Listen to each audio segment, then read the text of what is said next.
নাম হচ্ছে তারিফ জমাদার। উনি সুন্দরবন নদীতে মাছ ধরতে যায়।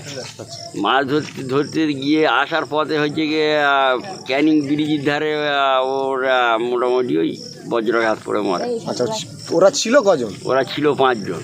আচ্ছা, তার মধ্যে আক্রান্ত কজন? আর মানে 3 জন হচ্ছে গিয়ে আক্রান্ত, আর হচ্ছে গিয়ে 1 জন মারা গেছে। আচ্ছা, যে 3 জন আক্রান্ত তারা কোথায় আছে? এখন হসপিটালে। আচ্ছা আচ্ছা, ওনার যে মরে গেছে, আচ্ছা যে মরে গেছে তার নাম কি? ওর নাম হচ্ছে তারিফ জমাদার। আর যারা হসপিটালে আছে তাদের নাম? ওদের নাম হচ্ছে ফরিদ জমাদার, পিন্টু মণ্ডল, বিশ্ব মণ্ডল।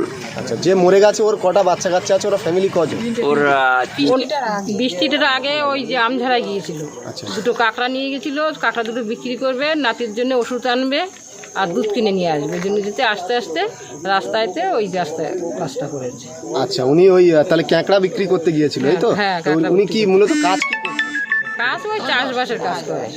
চাষবাসের কাজ করে? হ্যাঁ। আচ্ছা, উনার মানে ফ্যামিলির সদস্য কজন, মানে ছেলে পুলে? ছেলে একটা, দুটো মেয়ে, বিবাহ হয়ে গেছে মেয়ে দুটো। ওনার বাবা মা কেউ নেই? না, বাবা মা নেই কেউ। আচ্ছা, ওনার নাম? গৌর মজুমদার। বাবার নাম? নরেন মজুমদার।